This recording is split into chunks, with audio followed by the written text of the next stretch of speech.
It's now time for the Billy C. Show, part of the BillyCBoxing.com network.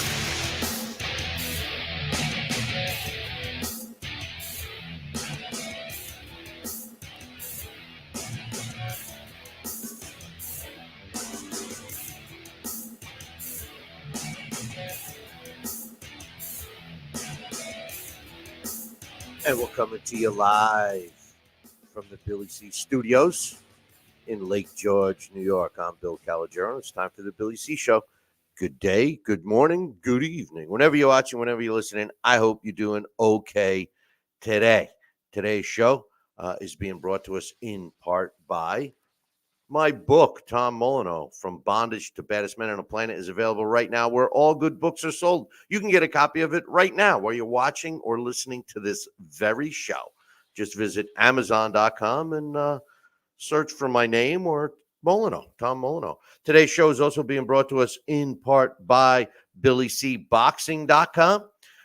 Check it out for all the latest boxing news that's relevant because we remove it once it's outdated. So check it out. And today's show is also being brought to us in part by the New York State Boxing Hall of Fame banquet. And I gotta just say this. I'm honored to be part of this year's 2024 New York State Boxing Hall of Fame class. It was an honor. And I just want to thank all of you guys, especially over the last 21 years. I mean, yes, you know, I did boxing promotion and management, and we owned a gym and all this stuff. But the majority of it was, I believe, was due to this show and you guys. So I want to thank you. And I would love to have you join me in the celebration at this banquet. It will be taking place on Sunday, September 15th. It's a pretty decent deal, man. It's a 7-course dinner, open bar from the time you're there. It starts 12:30 and goes till 5:30 in the afternoon at one of the nicest restaurants, Russo's on the Bay in Howard Beach, New York. Listen, for all information, or if you want to put an ad or anything else, give Jack Hirsch a call. His number is 516-790-7592. That's 516-790-7592. Make sure you tell him Billy C sent you. And if you prefer, you could drop him an email. His email is ajhirsch, HIRSCH, the number 5 at AOL.com. I want to see you all there, because I'm looking forward to it. And again, I want to thank everybody. And there's a lot of people that have been part of this show over the years that I'm going to thank at the banquet. And I hope everybody can be there.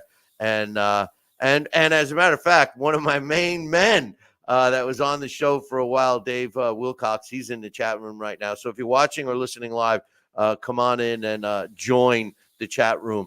We will be talking about the Tyson Fury and Oleksandr Usyk fight. It's for the World Heavyweight Championship title, the unified one. And, you know, I'm looking forward to the fight. I've been on the fence with this fight, boys and girls.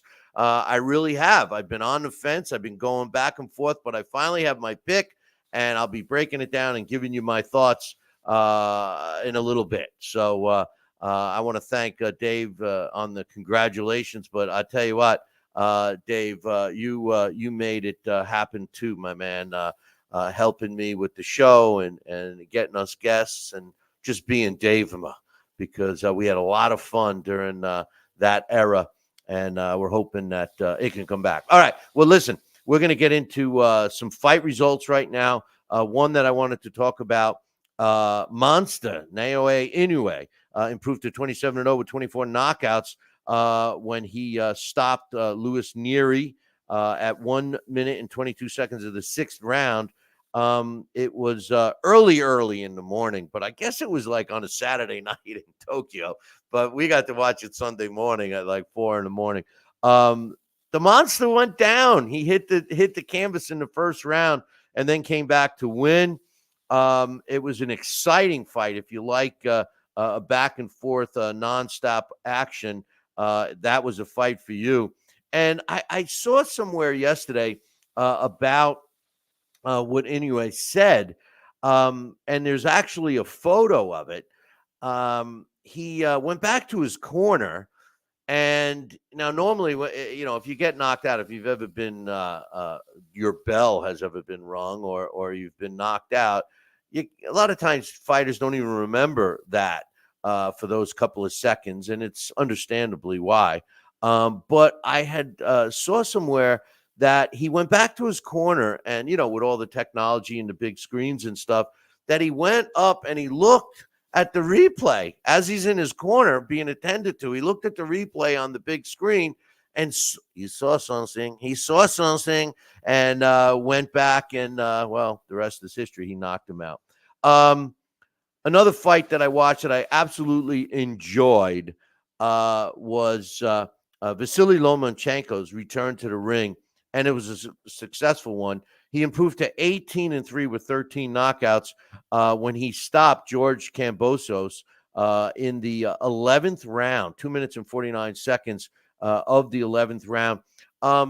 Listen, I've always said that Vasily Lomachenko is the definition of the sweet science. This is the guy, and Timothy Bradley was saying it during the broadcast.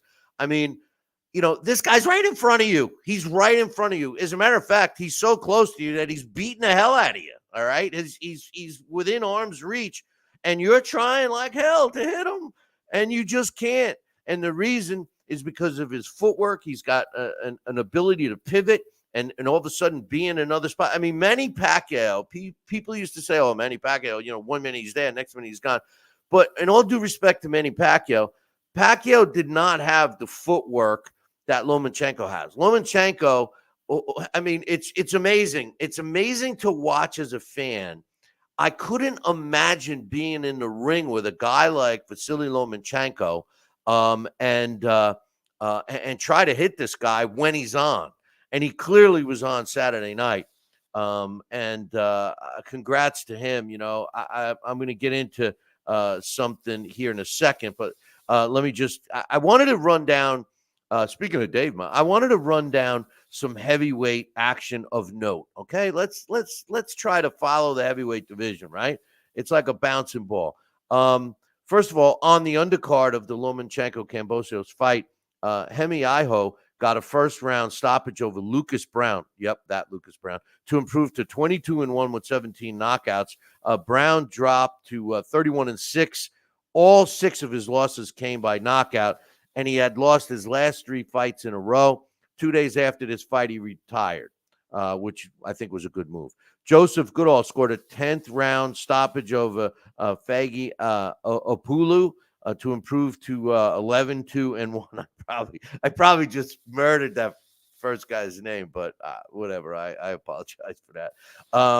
And OPI drops to 16-5-2.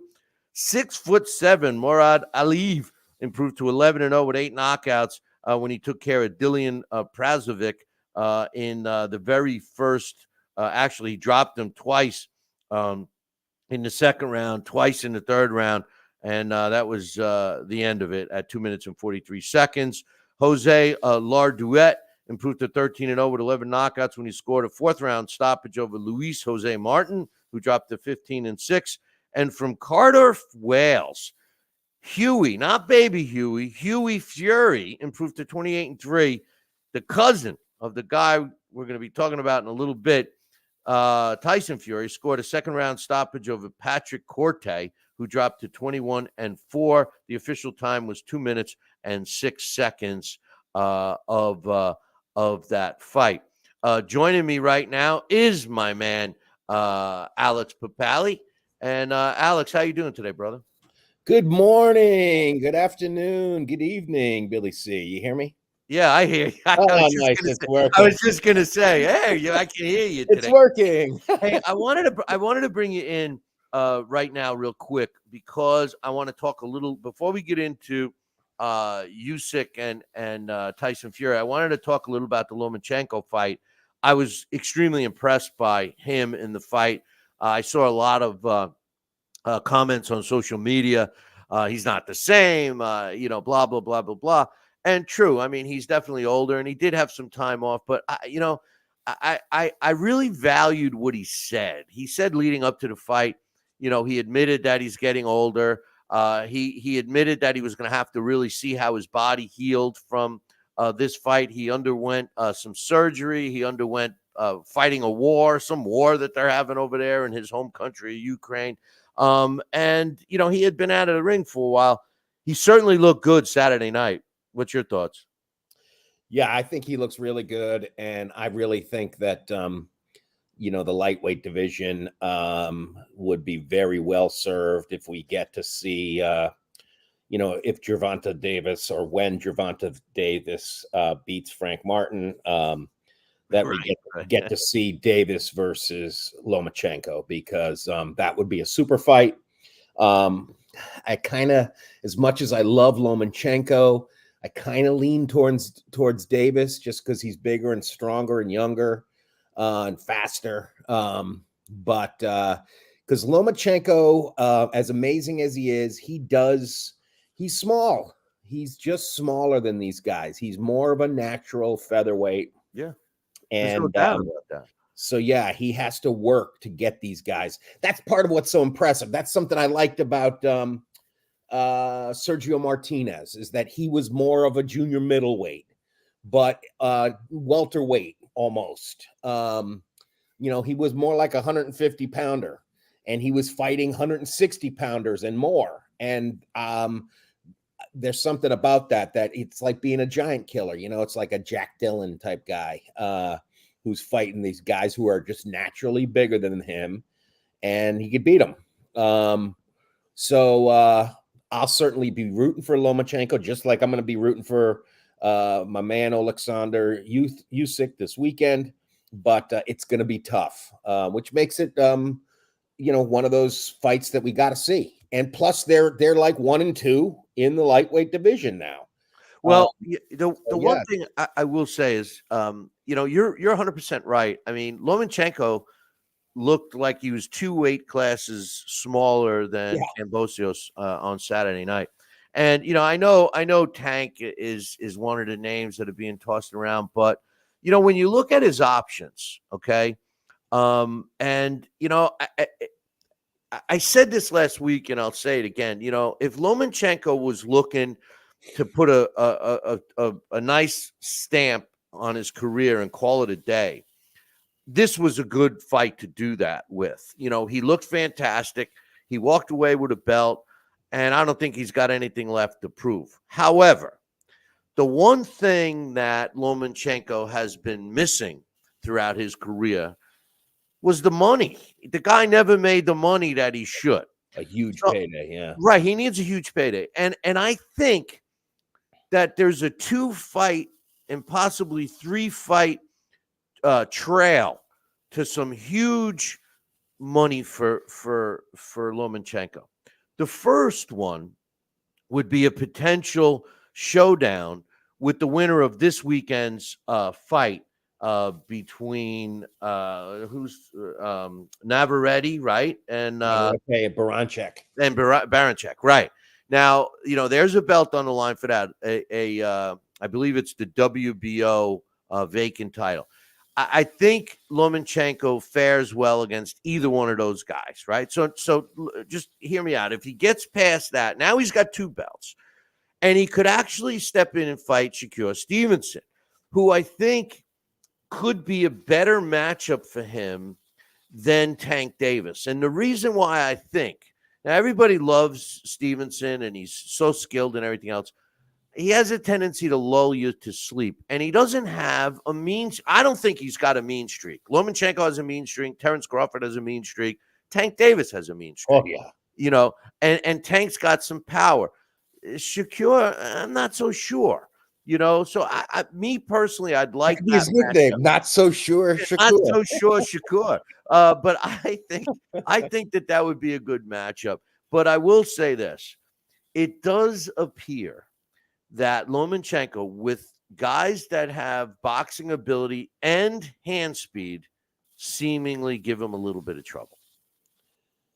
I think I can see what you mean. I think, well, and also the length of Shakur Stevenson, as well as the skill and the speed. I think that it would definitely be a more dull fight. I think, And that's in Lomachenko's favor, I think, because he could get the action going, and not that he runs to the other side of the ring, but I just think he's so hard to catch up to, Alex. He's there and then he's gone. Yeah, and I think these guys take a lot more. These are like tougher eggs to crack. So you got to beat on him more, especially with he doesn't have huge punching power. So it's more of attrition. Even those incredible body shots, it takes a while, It didn't take him that long. He didn't even throw that many. And then all of a sudden, next thing you know, they stopped. He didn't throw that many. Well, what was it? Like it was the 10th round, 11th round or something, wasn't it? The 11th round. Yeah. So, I mean, because he's always been a guy who starts slow.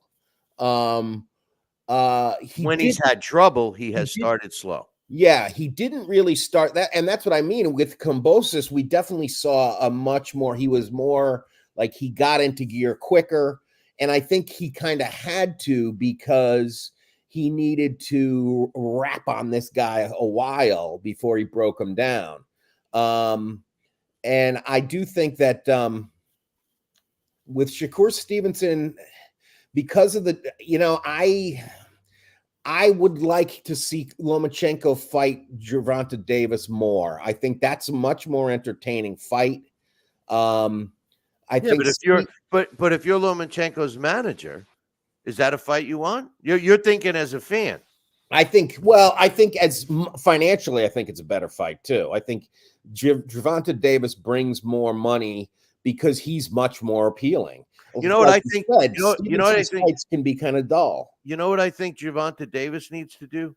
Go spend a few bucks and go to English class with you, Alex, because did you ever hear him talk?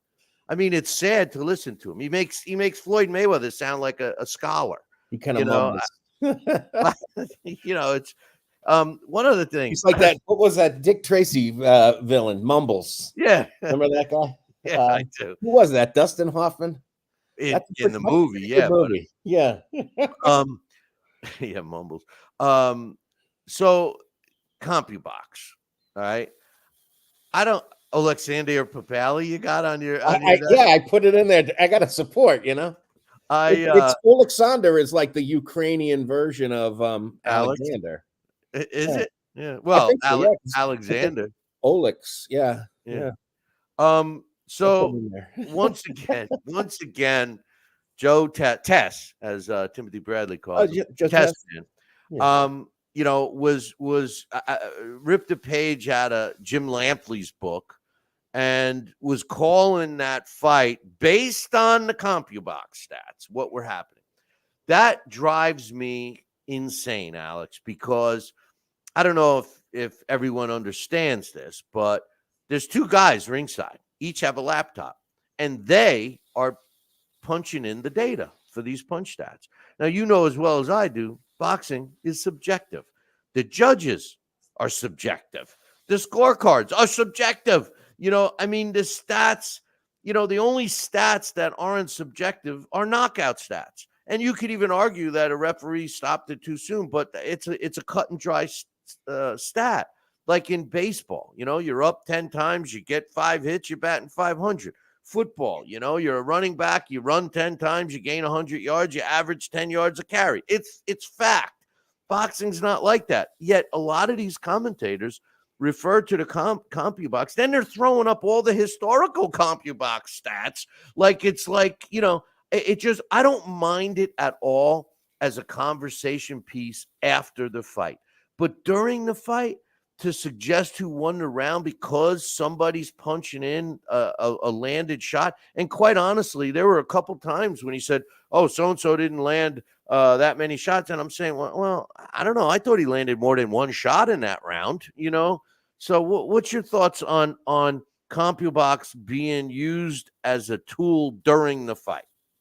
I agree with you. I remember when HBO first started using it. I remember Larry Merchant.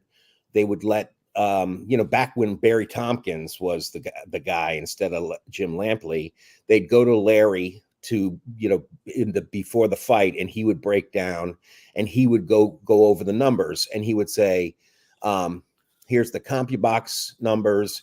Remember, these give us a qualitative." Not a quantitative, not a qualitative look at the fight, at these two fighters.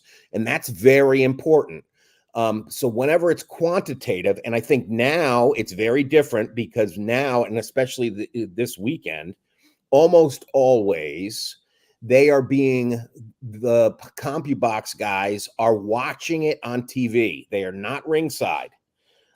Sometimes they are, but very often they are not ringside. They probably weren't in Australia. Yeah, that's what I mean. They very likely were not in Australia. So you know what? And the other thing that upset Alex, I don't mean to cut you off, but I think the only guy that was ringside was Bernardo Suna. Yeah, I think so for ESPN. Yeah. And you saw, I don't know, I just saw this morning that Joe Tessitore and social media made that guy, the ring announcer who got the fight decision on the supporting bout there. Their names completely just slipped my mind. The female fight, he got the decision wrong. They forced him into retirement. He's retiring. I saw that. Because he couldn't handle, because Tessitore was like, unduly. Yeah, the guy definitely screwed up tremendously, but he was too busy yelling. Did you hear it? Yeah, it was outrageous. But I think one of the guy, it's another good example of just turn it off. Social media, you know what? How do you fight social media? Don't go on it. Well, I've always said they can't cancel me. I'll cancel myself. You can just cancel my Wi-Fi. Yeah. But I do think the thing with PunchStat, one thing that I think that they would do themselves a tremendous service if they said, hey, you know what? We've gone over our own records, and you should take our numbers plus or minus this many punches. Because I'm sure they have checked their own work and said, you know what? Sometimes we did miss a few. They've never admitted that. And I find that a little annoying because it's like they are perpetuating this idea that they are gospel truth. And that is not the case. And remember, these things have even been read out loud in front of our Congress. Remember, I think it was the Tim Bradley, Manny Pacquiao decision. John McCain went on the floor of the Senate and was holding the CompuBox numbers, saying this is an outrage. Give me a break. The only thing I love about our sport is I absolutely love boxing. I've been watching it since I've been 15 years old. When there's not a knockout, it's subjective. 100%. So it is just like figure skating. And in a way, you could say, well, yeah, but it's more corrupt than figure skating. Yeah, we've never had anybody take a crowbar to anybody's knee. That's a 10. I just held up a 10. You said figure skating. Here's my score. So I tell you, that's the thing about it. And I was just talking to a cousin of mine who, we were talking about movies and, this idea of well, do you take critics' takes seriously? And no, I mean, it's the same thing. I love a sport where if it comes down to a decision, you have three observers who, yes, they've watched a lot of fights, but even their opinion is subjective to some degree. Now, that doesn't mean they're always wrong. No. You're always going to have people who disagree. Listen, the only way I've thought of this a million times, and I think you and I have even talked about this. I know Dax and I have. That the only way to make a punch stat a stat, in my opinion, would be to do it after the fight, where they could actually take the video and go frame by frame. Did that punch land? Did that punch not land? And do it like that. I understand they can't do that during a live fight, But my point is that it's the announcer's fault that they keep talking about it as if it's a live statistic, and it drives me crazy. Yeah, But, I mean, I think it's certainly because there's not a lot of stats in this sport. So it's certainly something that's an interesting conversation piece, and it's something that is worth talking about, but it is not worth making it sound as if it is the absolute truth.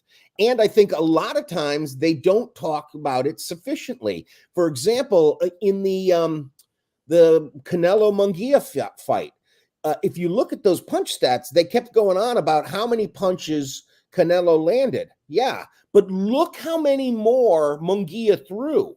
So you are seeing that this guy drove the action. And that's one of the things about Canelo is that he was very efficient and economical in the amount that he landed. The percentage he landed was much higher. And it shows the style of fight. It gives you like this numerical view of the fight that is interesting, but they don't even point it out. They just they take one aspect of it and just drill that home again and again. And it's like, you have all those numbers in front of you. Be a little more judicious in how you talk about them, instead of harping on it as if this is what's happening. And if you don't see this, you're an idiot. Right. Well, that's what they try to do. And the other realistic part of the statistics of how many punches are thrown and all of that, you and I could be fighting, and you could throw 100 punches at me and land 98, and I only throw 2 punches, but one of them knocked your ass out. What does it matter? Right. Yeah. So that's why it's a quantitative look, not qualitative. And because if you're just tapping with jab, but the other guy is driving in, that's another right thing. Hands, that's another thing. One of the things that turned me off about a punch stat years ago was I forget the fight, but one of the guys came out and he throws his first punch was a stiff jab and knocked his opponent out. One punch knocks his opponent out, and punch stat says no power punches were landed. Power punches. It was a jab. Okay, yeah, it was a jab. For that one pole axe. Obviously, it had a power. It knocked the guy out. Hey, listen, let's just get some other news so we can break this down. We're already getting some thoughts on the Tyson Fury and Usyk fight. One thing I want to say: did you catch how much they're selling tickets for the Tyson Jake Paul fight? No. The lowest price ticket, $575. Wow. If you want a ringside seat, $8,067. Get out of here. No. It was I saw this. This was sent to me. This was not on social media, or it wasn't on any of the fight websites. This was sent to me by a advertiser for selling tickets, obviously. Wow, that's crazy. That See, I mean, it really has become this. I mean, I think that's always been the case, because I can remember, like De La Hoya Mosley, those like ringside seats were like $1,200. And maybe that's De La Hoya Mosley, right? That's not Tyson, and But this is a big spectacle, and because anytime you have a spectacle of a fight, it's going to be big prices. And Mike Tyson couldn't even muster up a mean look at the press conference the other day. Yeah, it's going to be weird. I don't know. To me, I'm very excited about the Katie Taylor Amanda Serrano rematch. I'm curious about the Tyson Jake Paul. Of course, I'm going to be rooting for Mike to take him out in one round. So is everybody. I am a little concerned that that I wonder what kind of drug testing they're doing, because they're doing none. Have you seen Jake Paul? Because Jake Paul is probably juicing like crazy. Oh, you think he's got muscles on his forehead? That's what I heard, that he's gotten his upper body now is ridiculous. Yeah, that's a little troubling, because Mike's an old man. Yeah, no, we're gonna talk plenty about that as it comes. I just want to touch on two other things real quick. In a fight that I loved, and it was a all British heavyweight fight, Fabio Wardley, Frazier Clark. They're still trying to get the rematch. If any of you all out there missed it, punch it up. It was a great fight, and that's what I love about the UK boxing scene. They have young fighters fighting each other, and I hope that fight gets signed soon. Marco Captain Huck is returning to the ring. I'm a little surprised about that. As a heavyweight, I guess at the end of June, he's getting back into the ring for that. So see, I've always been more partial to Captain Crunch myself. But. yeah, well, me too. The only problem with Captain Crunch is it used to destroy the roof of my mouth. Yeah. All right. First things first. Let's talk a little about the fight this week. We already had somebody in the chat room. Nav is predicting Tyson Fury by TKO. A couple of notes. The camps, they got into the first round at the hotel the other day. And John Fury headbutted somebody. That guy's I've never met him. We've had Tyson on this show a few times, but I've never met his father. I've saw him in interviews and stuff. And he seems like a real loose cannon. I mean, it's not good. It's not professional. Yeah, no, it's not. But they started with the typical British, chanting. You know how they're always singing and chanting and stuff. Well, they started that at each other with the two teams, and then it ended up with the headbutt. But a couple of quotes. Tyson Fury says, "I predict that and this was a classic statement by Tyson Fury. In case you guys don't realize this, here's what he predicted: that somebody Zoe is gonna go. Yeah, we know that. They're both undefeated. He says, and it's gonna be the team over there, pointing to him, pointing to the opposite team, I should say.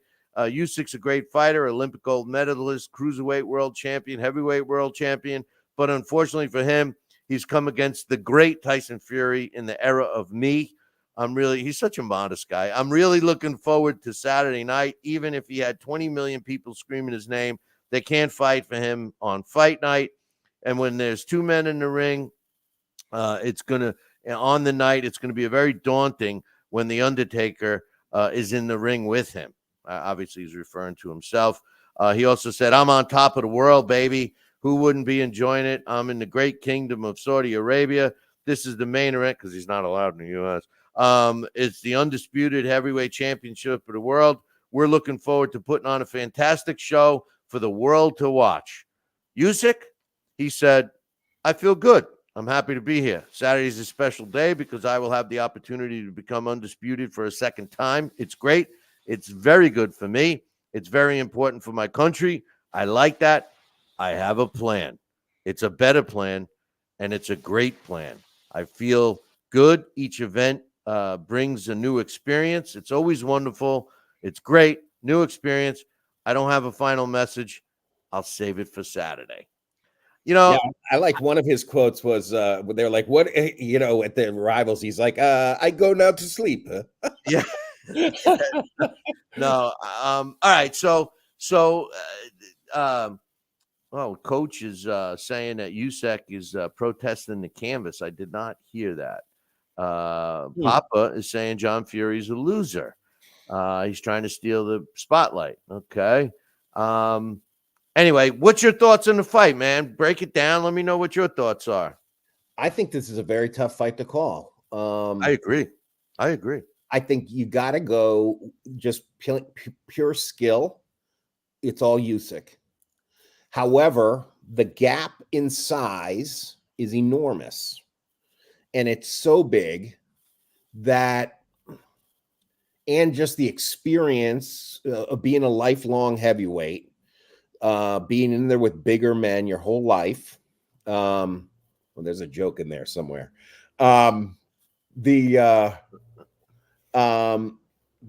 goes to Tyson Fury, of course. I'm leaning, of course. I like Usyk. I think Usyk is just he's fought everybody, and he goes and beats guys in their backyard. As a cruiserweight, he was unbelievable. And I think as a heavyweight, he's been impressive. I always thought Joshua, well, for a while, I thought Joshua was the more talented guy. Of course, things didn't shake out that way. Well, hold that thought, because that's a big thing in my prediction of this fight. That fight. Yeah, because I think he's shown he can beat a bigger, stronger man. However, Joshua doesn't fight big and strong the way Tyson Fury does. Tyson Fury, he has an amazing chin. We know because he. I don't agree with that. You don't think he has a great chin? Well, no, he gets massive bombs. No, what I meant by that is he's been down quite a bit. He doesn't stay down, right? So I give him that credit, but I mean, I'll bring it up in a little while. But Steve USS Cunningham dropped him.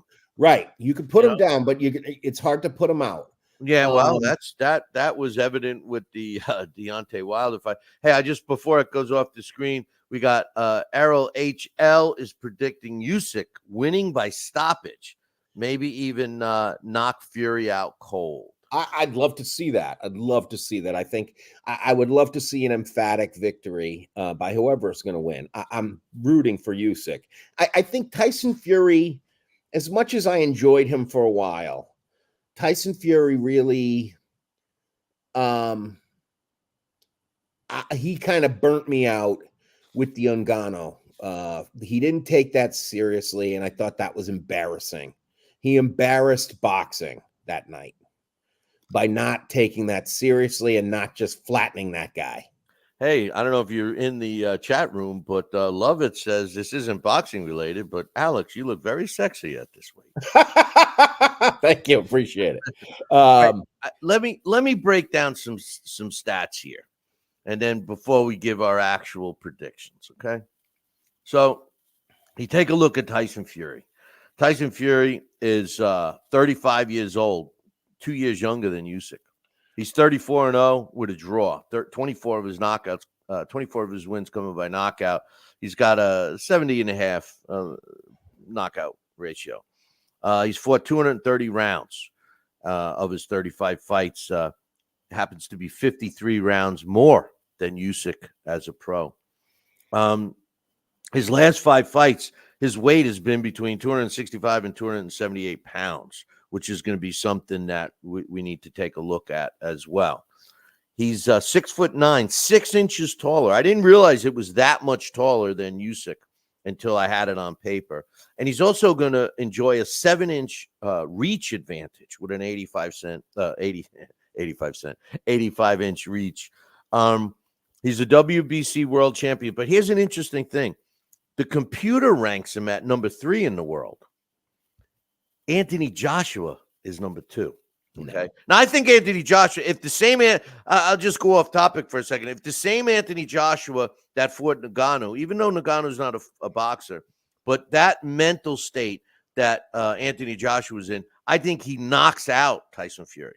And we're going to see that fight. But according to Team Fury, it's going to be after the rematch of this fight. So when I look at all 35 fights, his biggest wins were really the 3 fights against Wilder. Yeah. And I say the biggest wins, even though the first fight was a draw in 2018. And also, I mean, he did beat Vlad Klitschko. Okay, wait, hold on. In a terrible, terrible, terrible fight. You got to let me finish. I'm ready to put Vlad in there as a. Okay. His biggest wins were 3 fights against Wilder, even though the first one was drawn in 2018. He got the 7th round stoppage in 2020, and he got the 11th round stoppage in 21. In 2015, he won the 12-round decision over Vladimir Klitschko, which I give him credit for. And the only other fight, as I searched through 35 professional fights of Tyson Fury's that maybe he should get a little credit for, was the Dillian White stoppage in 2022, a 6-round stoppage. Other than that, I mean, he beat names like Steve USS Cunningham, but Cunningham, he went from light heavyweight to cruiserweight to heavyweight to fight the monster, So he does have, he's got the win against Francis Ngannou. Like you said, I agree. He was embarrassing. He's got wins against Derek Chisora. He's got wins against Otto Wallen, who gave him trouble. And really, that's no, feat. His first tough fight was back in 2012 against Kevin Johnson, who went the distance with him. And he was dropped in the second round of the Cunningham fight in 2013. He has gotten better fighting bigger guys. When he first came out, he had a tendency to throw his jab on a downward motion because he was fighting a lot smaller guys. And he has seemingly picked up power. I always thought that Tyson Fury didn't possess the power that a 6'9" man should. But Sugar Hill seemingly has brought that out of him. It's been evident in the last several fights. But now when you look at Usyk, Usyk's 21-0, 14 knockouts. The computer ranks at number 1. He holds the IBF, the IBO, the WBA, and WBO world titles.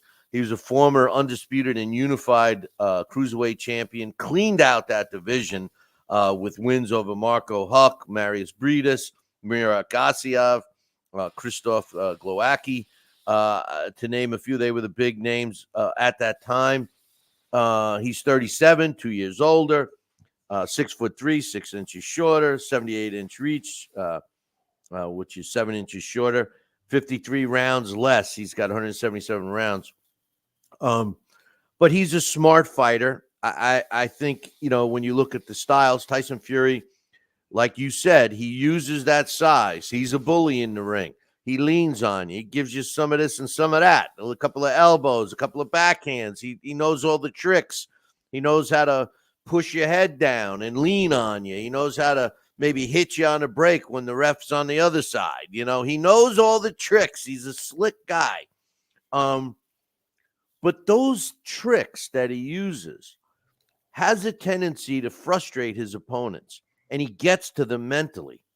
But he's going to be stepping in the ring with probably one of the strongest mentally strong men in the sport of boxing that I've ever seen. This guy wins fights just by that look he gives people. He's kind of scary. We were talking about the Anthony Joshua fight. Well, Anthony Joshua fell into that game twice. I personally think that Joshua won the second fight. I think it was close enough where I thought he landed the harder shots. And when you look at Usyk's best wins of his career, as far as my opinion, are the 2 wins against Anthony Joshua and his stoppage over Daniel Dubois in his last fight. Every other major win against big names was in the cruiserweight division. Before I say how I think this fight's going to go, I'm going to toss it back to you. So we got a little idea of the makeup of these two guys. How do you see this fight going, and who's going to win and how? I think I really hope it's not a dull, mugging, mauling, pulling, tugging, wrestling match kind of fight. Although I do see definitely a lot of that from Tyson Fury early on. The question will be is, can he sustain it? Because I think, and like you said, Sugar Hill has brought out the real power punching in him. However, one of the things that I thought was so effective against Deontay Wilder may not be effective against Oleksandr Usyk just because of the dimensions of the two guys. And that was that sort of Kronk Gym, sort of almost like a bow and arrow. You put that snake, that long jab, and then right behind it, Yep. You punch through the target like Tommy Hearns did. And it was a Manuel Stewart thing. Lennox Lewis used to do it well. And it was handed down through the Kronk family there, from Manny Stewart to Sugar Hill. And you saw it, especially in the rematch, just in the first round of Fury versus Wilder, him nailing Wilder with that. He's going to have a hard time catching Usyk with that, because Usyk is going to be closing the distance a lot and going to his body. And I think we haven't seen Fury have to deal with a guy going after his guts. And I think the other thing, and this was one of the things that made Mike Tyson so effective, is heavyweights are not used to fighting smaller guys. The punches are coming from an angle that's hard to see. And especially when you have a speedy, skilled, smaller guy. Those things work. Those are not disadvantages for Usyk. Those are advantages. The disadvantage is that he's smaller. So every time he comes in, Fury can grab him around the neck and press down. Yep. And that's going to sap his strength. It might sap Fury a little, but to a lesser degree, because Usyk's not going to just stand there and take that. He might, because the more he relaxes, the more it's all Fury doing the work. And then Usyk maybe gets pushed down to the canvas and then just stands up. They do it again. If he keeps doing it, the referee might help him out, because the referee might say, cut the crap. But that's going to be dull to watch that mess for a while. The thing is, if every time Usyk gets in that position, as that's happening, go right inside with an uppercut to the guts. That Fury's going to have his trunks pulled way up to his nipples. So that's going to be an issue, I'm sure, was where the belt line is. I see Usyk taking a decision. Hard fought, sloppy at times, and maybe it's going to be closer. I don't know. I wouldn't be surprised if it's a split decision, just because some people might be, one of the judges might be liking the Fury style, but I see Usyk winning by decision. Well, I can't go against all that skill.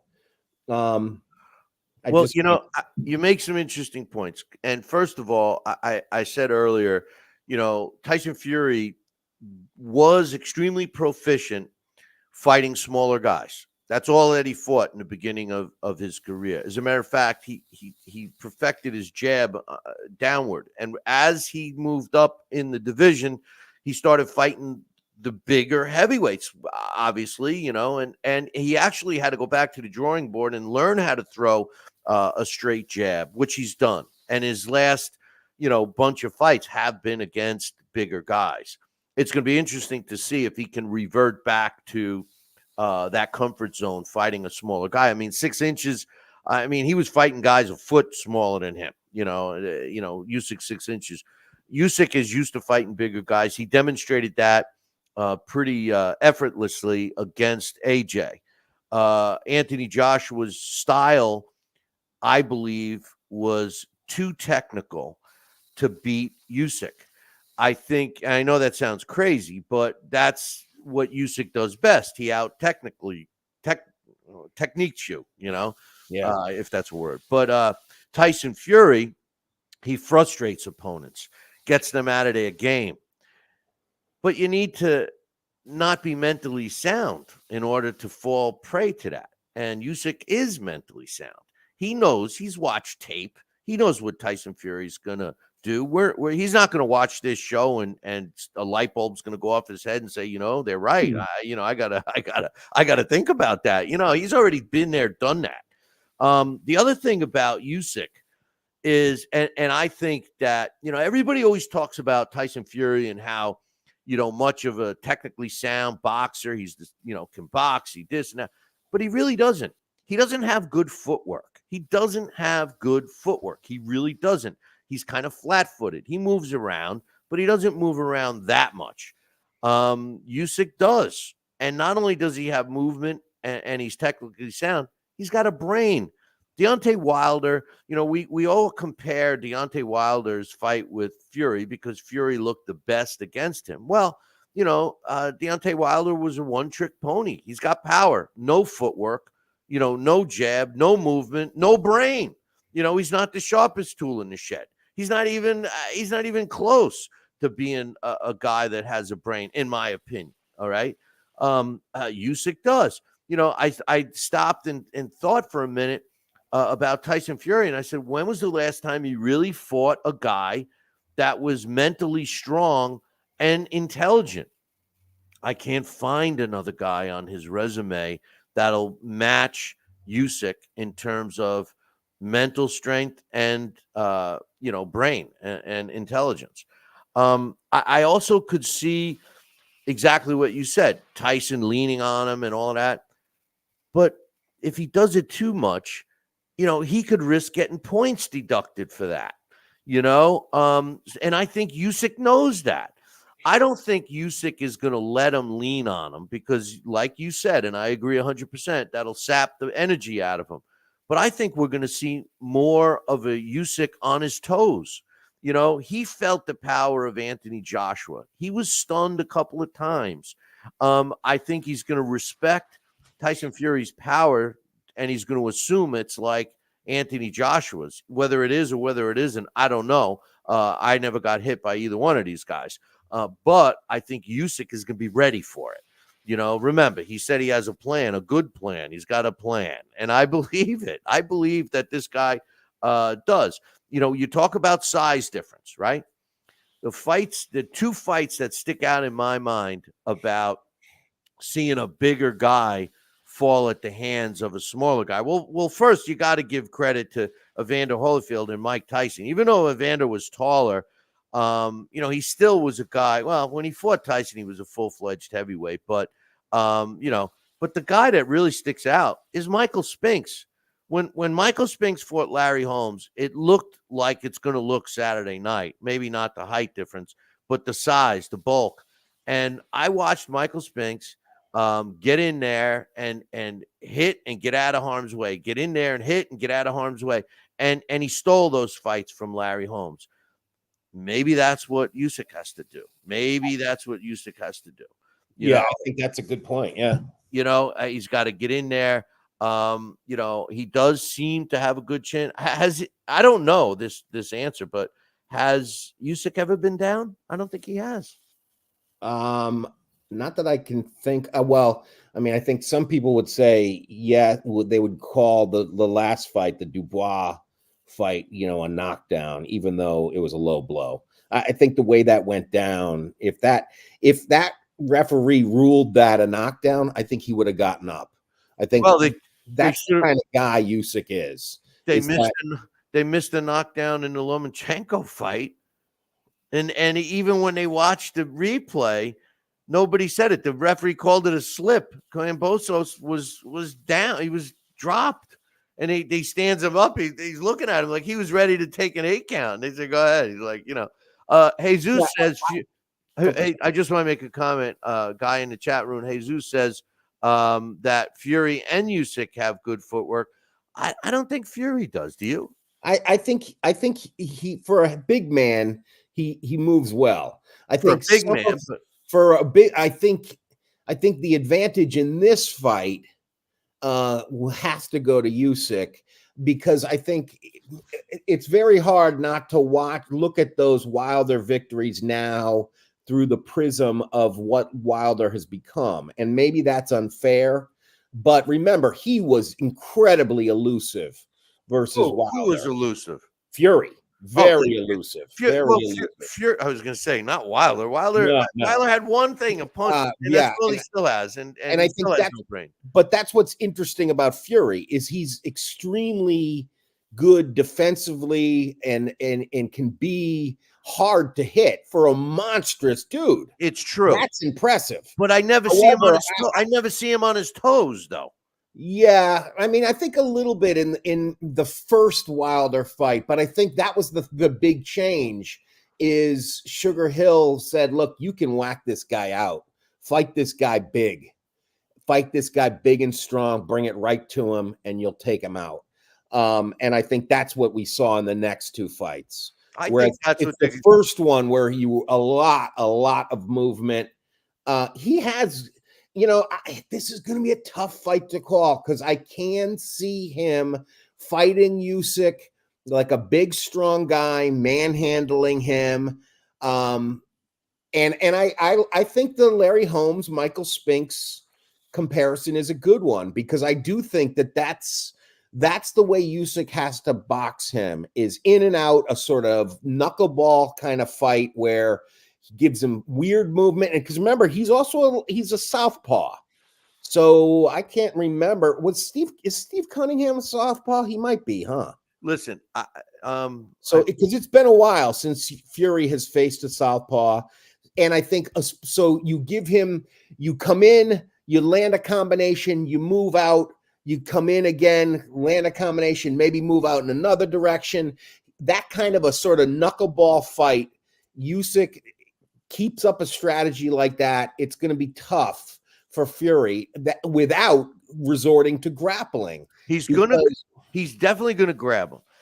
And I think that if Usyk can incorporate a pivot similar to Lomachenko, I'm not saying he's going to be like that, but they are good friends. That's going to help him. And here's the other thing: Tyson Fury is going to have to. I would think that Tyson Fury is planning on going for a knockout in this fight. Because I think you're right. I can't see them saying, "Listen, outbox him," because I mean, you're trying to outbox a talented boxer. Yeah. All right.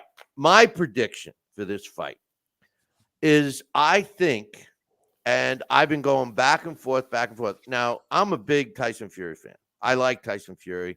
I think he's quite the character, and I think that boxing needs characters. I don't think they need assholes. We got plenty of them in this sport, but characters are a different story. All right, this fight does not. Styles make fights, and I'm high on Anthony Joshua, and I still believe Anthony Joshua can beat Tyson Fury, and I think if the same Anthony Joshua got in the ring against Usyk a third time, I think he beats Usyk. But with all that said, I'm picking Usyk. I'm picking Usyk like you, and I'll tell you, I think he's going to win by decision. I think he's going to frustrate Tyson Fury to the point where Tyson Fury is going to fight a little more dirty than he usually does, and I think he's going to lose a couple of points from it. At least one, and I think at the end of the day, Tyson Fury's strength is to bully and muscle this guy around. And I don't think that Usyk is going to give him the chance. I really don't. I used the Michael Spinks, Larry Holmes comparison because obviously Larry Holmes, known as one of the better heavyweight boxers in the history of the sport. And Michael Spinks was able to get in there right in his wheelhouse. If you remember, I can remember those punches as clear as day. He was like right in between Larry Holmes' hands and was able to bam, bam. And he was hitting weird. He was throwing punches from crazy angles. Even they might not have even hurt Larry Holmes at all, but they was surely scoring on the judges' subjective scorecards. And I believe that Usyk's going to steal this fight. I really do. Now the rematch maybe will be a different story, maybe not. But I'm picking Usyk, man. I think Usyk's going to win this fight, and I think he's going to win it kind of convincingly. I think the first couple of rounds are going to all be Tyson Fury. And then I think Usyk's going to just take over this fight. I don't see Tyson Fury knocking him out. And if he does, that's what he needs to do, I think, Alex. I think if he wants to win this fight, he's got to knock him out. And I don't think this guy's going to let him. I don't think Tyson Fury punches harder than Anthony Joshua. And Anthony Joshua landed some hellacious shots on Usyk and didn't drop him or stop him. Yeah, I think this is going to be interesting because I think timing and speed. I mean, timing can be more beneficial than speed. And I think when it comes to timing, you got to go for Usyk. I think when it comes to speed, you got to go for Usyk. When it comes to power, I think Tyson Fury has that great big straight right hand. So that's where his power is. But I think the body shots, I think I don't know. It's hard because Usyk, even if it's like 2 shots from Usyk or 3 shots from Usyk equals 1 from Fury, I think Usyk is the kind of guy who can land them. He can get in and get out. I don't know. I agree with you. I think it's going to be a Usyk by decision. It'll probably end up being split, even though just because that's the world we live in. And I think that it'll probably be convincing for Usyk, but you'll have one outlier judge who sees it for Fury. So I wouldn't be surprised if it's split. But yeah, I like Usyk in it. I just hope it's a good fight because remember, Tyson Fury, when he beat Vlad Klitschko, that was the biggest upset that you'd never, ever want to watch again. Because that fight was dreadful.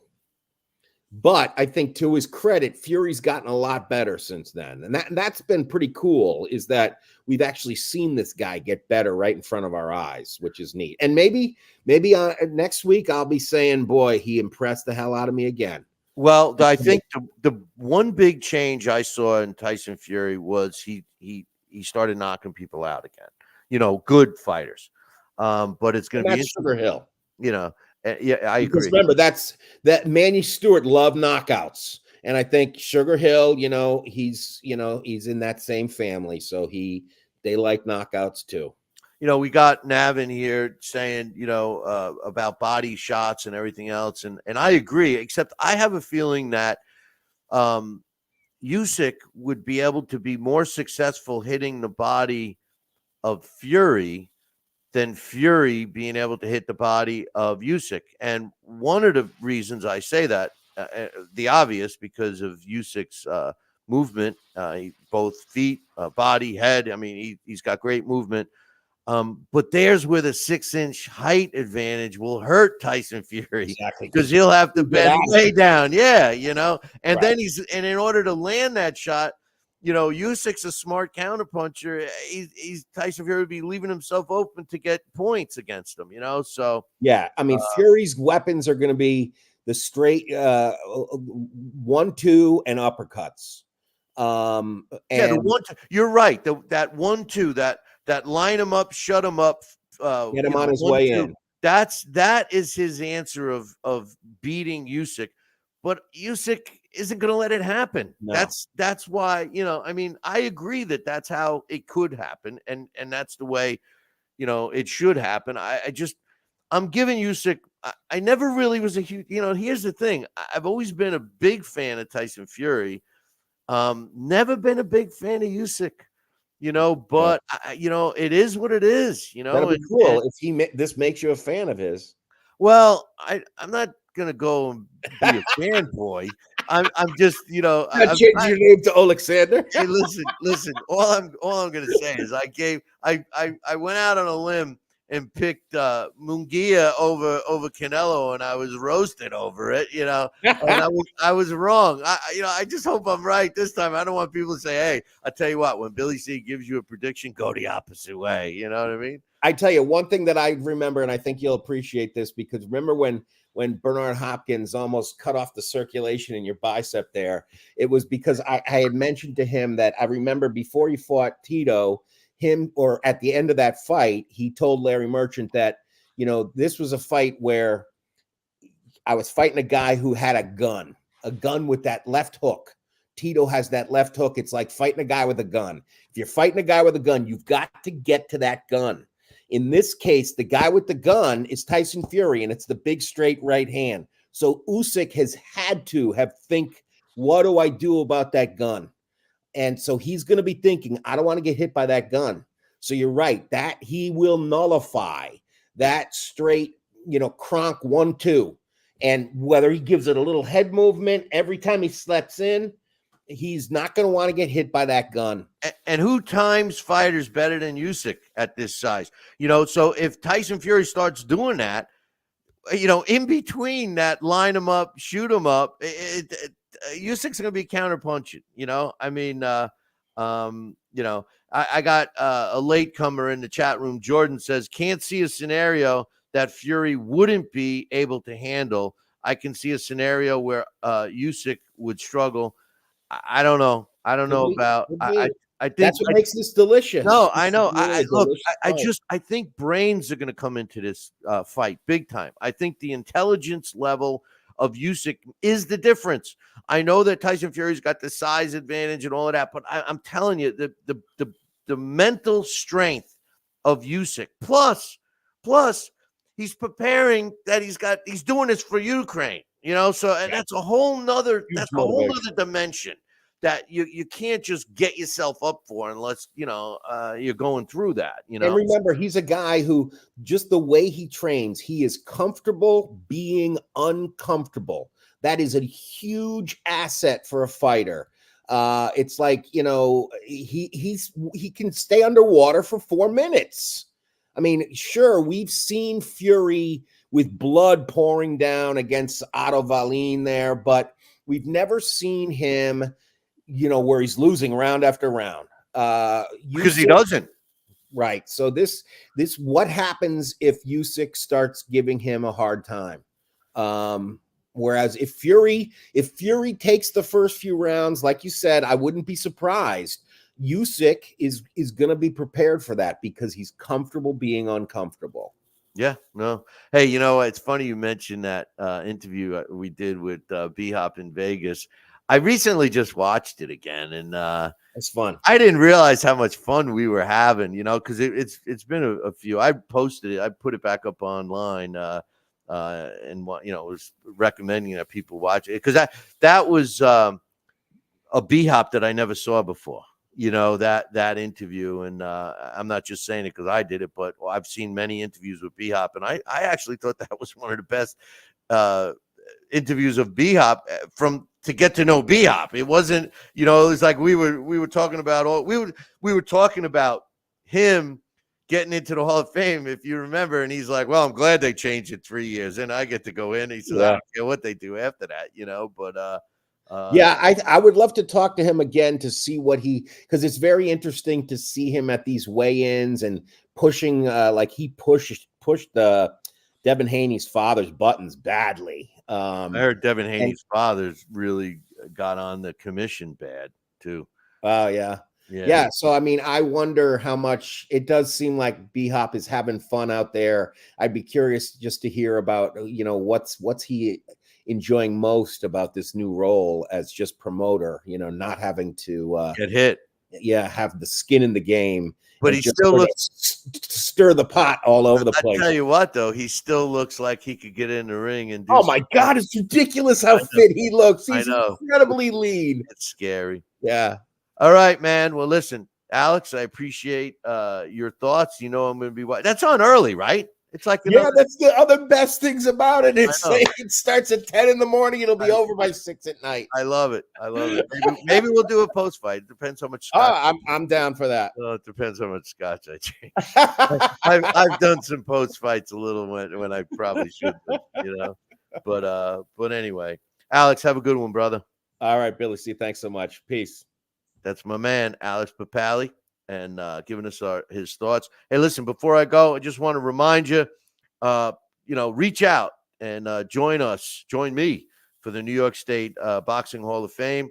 I'm going in this year as a 2024 inductee. I'm real proud and excited. It's going to be taking place September 15th at Russo's on the Bay in Howard Beach. Get yourself a ticket. Come join me. Let's rock the place. Let's make it a Billy C event. Just reach out to Jack Hirsch, 516-790-7592 is a number for all the information on tickets and all kinds of other stuff. Or drop me an email, AJHIRSCH and the number 5 at AOL.com. I'd love to see you there. It's September 15th. It's one of the best restaurants you'll ever eat at.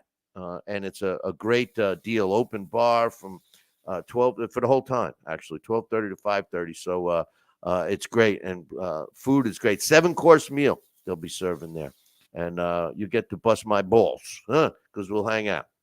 But hey, listen, enjoy the big fight this weekend. It's going to be a good one. You heard my prediction. I'm thinking Michael Spinks, Larry Holmes, and I'm picking Usyk in a fight to beat my guy. Tyson Fury's my guy, So that's my pick. Enjoy the fight. We may be doing a post-fight. Depends how much scotch I drink. If I drink too much, we won't be doing a post-fight. If I don't, we'll be right here as soon as the fight's over. But until then, either way, make sure you tune in next week. Same bat time, same bat channel. Until then, ciao, baby.